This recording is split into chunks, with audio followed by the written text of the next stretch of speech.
Hello hi friends. ഇന്ന് Sunday ആണ്. Sunday evening ഞങ്ങൾ എപ്പോഴും ഔട്ടിങ്ങിന് പോകുന്ന പോലെ ഞങ്ങൾക്ക് ഒരു ഫ്രണ്ട് ഇവിടെ ഉണ്ട്. ഞങ്ങളിവിടെ മംഗലാപുരത്ത് വരുന്നതിന് മുമ്പ് തന്നെ ഞങ്ങൾക്കൊരു ഫ്രണ്ടിനെ, എൻ്റെ ബാംഗ്ലൂർ ഉള്ള ഒരു യൂട്യൂബർ ഫ്രണ്ട് വഴി കിട്ടിയ ഫ്രണ്ടാണ് പ്രീതി എന്നും പറഞ്ഞ്, മംഗലാപുരത്തുള്ള എൻ്റെ ഈ ഫ്രണ്ട്. ഇതേണ്ടേ അവരുടെ വീട്ടിലൊന്ന് പോവാ, ക്രിസ്മസിന് മുമ്പ് ഒരു കേക്കൊക്കെ കൊടുക്കണ്ടേ. അപ്പോൾ അങ്ങനെ വന്നതാണ്. അപ്പം ഓട്ടോയ്ക്ക് വന്നതിന് പ്രീതിക്ക് സങ്കടം, തിരിച്ചു കൊണ്ട് വിടുമായിരുന്നല്ലോ, എന്തിനാ ഓട്ടോയ്ക്ക് വന്നത്, ഓട്ടോ വെയിറ്റ് ചെയ്താൽ ഞാൻ പെട്ടെന്ന് ഇറങ്ങി പോകുമെന്നറിയാവേ. അത് കാരണം എപ്പോൾ ചെന്നാലും പെട്ടെന്ന് പെട്ടെന്ന് ഇങ്ങനെയാണ് പരിപാടി. അപ്പോൾ പ്രീതിക്ക് അന്നേരം വർത്തമാനം പറയാനും ഒന്നും പറ്റിയല്ല. ഞായറാഴ്ചയൊക്കെ ആകുമ്പോൾ ഒരു 4 പേരും വീട്ടിലുള്ളതല്ലേ, കുറേ വർത്തമാനമൊക്കെ പറയാമല്ലോ. അപ്പം ഓട്ടോ വെയിറ്റ് ചെയ്യുന്ന കാരണം ഞാൻ ധൃതി വെക്കുന്നതുകൊണ്ട് അവർക്ക് സങ്കടമാണ്. അപ്പോൾ ഇനി അവർക്ക് നോയമ്പോ, കത്തോലിക്കരാ. അപ്പോൾ ഞാൻ കേക്കും വൈനും കുറച്ച് മിഠായി ഇവിടെ ചോക്ലേറ്റ് ഇവിടെ ഹസ്ബൻഡ് കൊണ്ടുവന്നത് ഇരുന്നിട്ടുണ്ടായിരുന്നു, ഫ്രിഡ്ജിലായിരുന്നു. അതുകൊണ്ട് പിന്നെ അത് കേടായിട്ടില്ല. അപ്പോൾ അതുമൊക്കെ ഞാൻ കൊടുത്തു.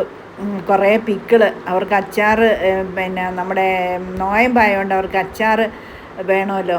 അപ്പോൾ ഞാൻ കുറേ പിക്കിളെല്ലാം, പല ടൈപ്പിലെ പിക്കിളെല്ലാം ഇവിടെ ഇരുന്ന് ഫ്രിഡ്ജിലെ മുഴുവൻ പിക്കിളും എടുത്തുകൊണ്ട് കൊടുത്തു.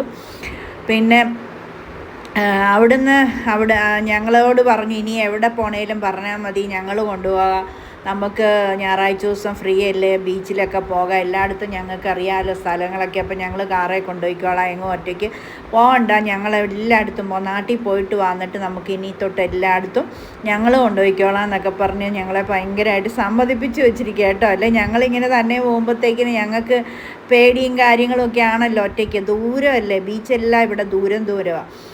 അപ്പം ഞങ്ങളോട് പറഞ്ഞു നാട്ടിൽ പോയിട്ട് വന്നിട്ട് പോകാമെന്ന്. പക്ഷേ ഈ അവരുടെ വീട്ടിൽ നിന്ന് ഇറങ്ങിയ ഉടനെ ആരും പറയാം 3 മണിയല്ലേ ആയുള്ളൂ, നമുക്കൊരു 6 മണിക്ക് വീട്ടിൽ ചെന്നാൽ പോരെ, നമ്മളെപ്പോഴും ഞായറാഴ്ച കറങ്ങുന്നതല്ലേ, ബീച്ചിൽ അടുത്തുള്ള ഒരു ബീച്ചിൽ പോകാം.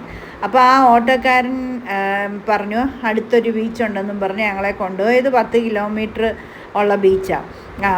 പിന്നെ അപ്പോൾ അടുത്തടുത്ത് 2 ബീച്ചുണ്ട്. കേൾക്കട്ടെ, ഉല്ലലേന്നും പറഞ്ഞൊരു ബീച്ചും ഉണ്ട്, പിന്നെ വേറെ രണ്ടിടത്തും ഞങ്ങളൊരു 15 മിനിറ്റ് സ്പെൻഡ് ചെയ്തിട്ട് ഞങ്ങൾ പെട്ടെന്ന് വീട്ടിലോട്ടിങ്ങ് പോകുന്നു.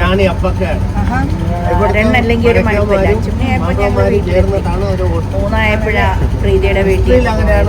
പ്രീതിയുടെ വീട് ഞങ്ങളുടെ ഇവിടെ നിന്ന് ഒരു 1.5 കിലോമീറ്റർ കാണും, അത്രേ ഉള്ളൂ. ഭയങ്കര രസമാണ് കേട്ടോ, അതൊരു ഹിൽ സ്റ്റേഷൻ പോലെ, നല്ല രസമാണ്.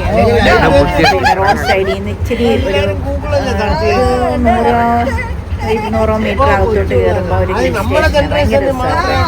അവിടെ മയിലൊക്കെ വരും. എന്തായാലും അങ്ങനെ ഞങ്ങൾ അവിടെ പോയിട്ട് ബീച്ചിലും ഒക്കെ അങ്ങ് പോയി. അപ്പോൾ ഈ ഓട്ടോ ചേട്ടൻ ഭയങ്കരമായിട്ട് ഞങ്ങൾക്ക് ഇവിടുത്തെ ഹിസ്റ്ററിയൊക്കെ ഇങ്ങനെ ചെറുതായിട്ടൊന്ന് പറഞ്ഞു തരുമായിരുന്നു. അപ്പോൾ ഞാൻ ചോദിച്ചു, ചേട്ടാ ഹിസ്റ്ററിയുടെ ബുക്കുണ്ടോ എന്നൊക്കെ ചോദിച്ചു ഇവിടുത്തെ. അപ്പോൾ ഞാൻ പറയാം, ഗൂഗിളിലുണ്ടല്ലോ. നീ എൻ്റെ മുന്നേ ആരണനെ കളിയാക്കി മടുത്ത്.